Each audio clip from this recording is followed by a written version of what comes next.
سیگارت حلال است، چون که ما برادر را میگوییم حرام میگوییم و میگوید دلیل ندارید. دلیل چرا ندارید؟ سیگارت حرام است، ناس حرام است. دلیل صدها دلیل وجود دارد. بایدش داداری تو دلیل نیافته است، من صدها دلیل برای تو مییابم. الله در قرآن نگفته است که وینا حرام است. در قرآن نگفته است کنیاک حرام است. در قرآن نگفته است گیرین حرام است، ککین حرام است. نگفته است. این گونه نامه ها در قرآن وجود ندارد. بلکه الله در قرآن میگوید انما الخمر، ببین خمر حرام. زیر کلمه خمر چی داخل می شود؟ ما خامر العقل، هر چیزی که با عقل مبارزه میبرد همش خمر است. چی گیرین باشد،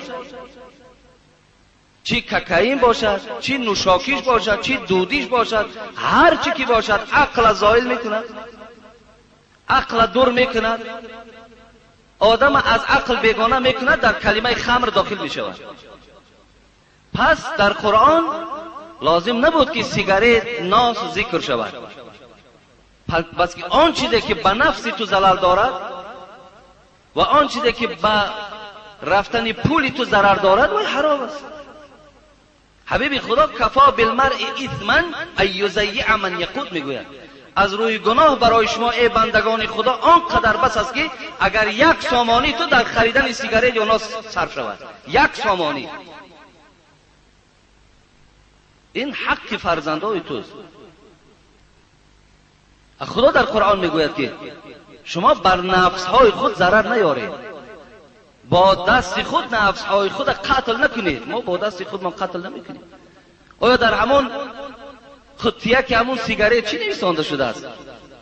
خطرناک است برای حیاتی شما. همون بس نیست برای ما،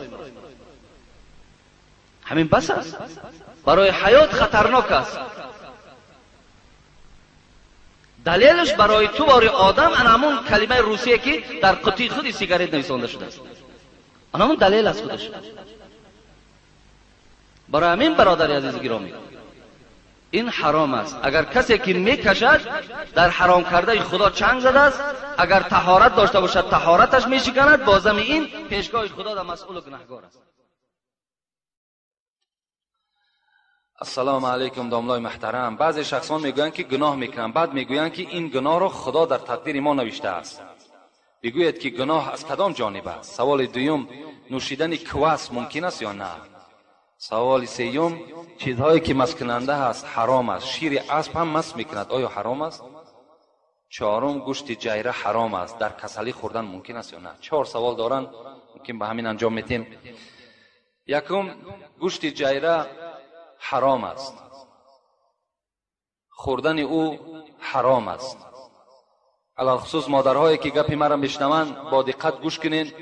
رسول اکرم میگوید ان الله لم یجعل شفاءکم فیما حرم علیکم. خداوند شفای هیچ کدام شما را در مال حرام جدا کردگی نیست. از حرام شما شفا نمیابین. پیغمبر شما بر شما خبر داده است هیچ چیزی که حرام است، خواه خرس است، خواه جیره است، خواه صغر است، خواه سنبقه است، یعنی اینها امروز در ما و شما دوایی شدگی هستند، اینها همش حرام هستند. خداوند بر اینها برای شما شفا گفتگی نیست میگه. از این خاطر سگ هم حتی استفاده میکنند، مگر فقهای ما و شما، علمای ما و شما گفتند اگر تمام حلال کرده خدا را استفاده کن. همه داروهایی که هست امروز خدا را شکر طب ما و شما پیش رفته است. تمام دارو، تمام طبیبای خوبی هست که تمام کسلی قریب دوا دارند. شرط نیست که همین در حال تو خنکیت زده یا روغن خرس یا که مثال روغن صغر بخوری، نه، بلکه تو این حلال کرده های خدا را استفاده کن. از حلال کرده های خدا که استفاده کردی شفا ندیدی، بعداً یگان شخص طبیب حاذق باشد یقین بداند که همین گوشت جیره در همین کسلی تو فایده دارد، اما اون صورت برای تو جایز می شود. بعد حلال کرده های خدا را همش استفاده کردن، یک باره به حرام کرده خدا دست نزن که البته گناهگار می شوی. چیزایی که مسکننده هستند مثل میگه شیر اسب مس نمیکنه. اگر مستم که کند این حرام نیست. نوشیدن کواس حلال است. کواس این درجه ندارد. کواس این مست کننده هم نیست. انا پیوه که درجه دارد حرام است. مثال آدمی که اگر پیوه را می نوشد، اگر مثال بگیم نیم سطلش هم که اگر مست کند یک قطرش هم حرام است. لیکن کواس مست کننده نیست. و این سوال بالاگی کردن، من مختصرا جواب میگم. سوالی که کردن که بعضی انسان ها گناه میکنن و باز میگویند که خداوند در تقدیر من کشیده است. یعنی گناه از جانب کی است؟ آیا از خدا است یا از جانب من است؟ این باب تقدیر است. تقدیر بسیار یک مسئله مهمی هست که شاید که عقل ما و شما بر این نگیرد. حتی وقتی که حضرت عمر میگه با ملک شام رفت، در شام کسل آب پرتایک بود. حضرت عمر داخل ملک شام نشد. مردم گفتن ای عمر، تو گفتن اگر داخل شو در ملک شام، اگر در تقدیرت باشد کسل بر تو میگذرد، در تقدیرت نباشد نمیگذرد. قال رسول الله صلی الله علیه و سلم خیر یوم طلعت علیه شمس یوم الجمعه. پیغمبر خدا آفتاب هر دو جهان در این سخن مبارک خود میگوید بهترین روزی که در او آفتاب درخشان می شود این روز جمعه است. فیه خلق آدم علیه السلام و فیه ادخل الجنه و فیه اهبط الى الارض و فیه تقوم الساعه. پیغمبر خدا گفتند بهترین روز که در او آفتاب روشن می شود، درخشان می شود، این روز جمعه هست. و فضیلت این روز را هم بر ما و شما فهمانید. این روز همان روزی هست که پدر شما آدم خداوند پیدا کرد. در همین روز خداوند جان در وجود حضرت آدم داخل گردانید و در همین روز ادخل الجنه، در همین روز پدر شما حضرت آدم خداوند داخل جنت گردانید. و فیه اهبط الی الارض، پیغمبر خدا میگوید در همین روز به سبب خطایی که پدر شما حضرت آدم کرد خداوند از جنت در زمین پرتافتش. و فیه تقوم الساعه، همان قیامتی که خدا بر شما میگوید این ساعت آتیه لا ریب فیها، قیامت آمدنی هست، در آمدن قیامت شک و شبهه نیست، در همین روز برپا می شود.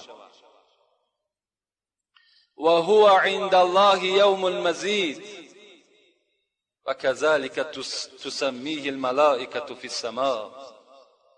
رسول اکرم در دوام این حدیث چی گفتند؟ گفتند این روزی که ای بندگان شما نماز شما میخوانید، این روز در نزد خداوند روزی مزید نام دارد، روزی دادن مکافات است، روزی دادن جزا است.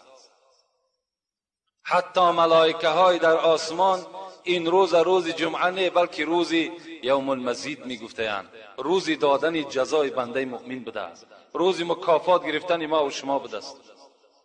و هو یوم النظر، در دوام حدیث پیغمبر خدا گفت این روز روزی نظر کردن است. و چی؟ الى الله، الى وجه الله، الى الله تعالی فی الجنه. وقتی که جنتی ها داخل جنت می شدند هر روز جمعه دیدار پروردگار خدا نگاه می کردند. در همین روز جمعه خوش به حال آن بندگانی که امروز احترام میکنند، خواه زن باشد خواه مرد. امروز روز جمعه هست، در گردن زن و مرد فرض است ادا کردن نمازش. این عقیده های باطل و عقیده های بیکاره که برای زن نماز جمعه فرض نیست، اینا را باید ما پس سر بگذاریم. برای زن از مرد دیده فرض تر است و امروز از همه مهمتر برای زنها هست نماز جمعه. در هر جایی که باشه. الحمدلله امروز شما شکرانه کنین که گرد و گوشه‌ای که در کلاب ما و شما تمام مسجدها در داخلشان زنها داخل شده ایستادند. زنها موعظه را گوش میکنند، زنها هم از موعظه ها چکار میکنند؟ استفاده میکنند که این هم آبادی جمعیت است و این هم راحتی ما و شما مردها هست. اذا سلمت الجموع سلمت الایام. پیغمبر خدا میگوید هر وقتایی که اگر از بنده مؤمن، اگر از امت من روز جمعهش به سلامت انجام یافت، باقی روزشان سلامت میماند. اگر روز جمعه را ما و شما با نمازش ادا بکنیم، اگر در روز جمعه ما و شما خیر احسان بکنیم، اگر در روز جمعه ما و شما زبانها را در پند نصیحت استفاده کنیم، باقی روزهایی که در پیش تا هفته دیگر می آید اینهاش هم پیغمبر خدا گفت خداوند نیک انجام می دهد. ان الله فرض علیکم الجموع فی یوم هذا و فی مقام هذا. پیغمبر خدا میگوید به درستی این که خداوند شما بر شما نماز جمعه را فرض گردانیده است در همین روز جمعه و در همین مقام. در گردن ما و شما نماز جمعه را ادا کردنش فرض است.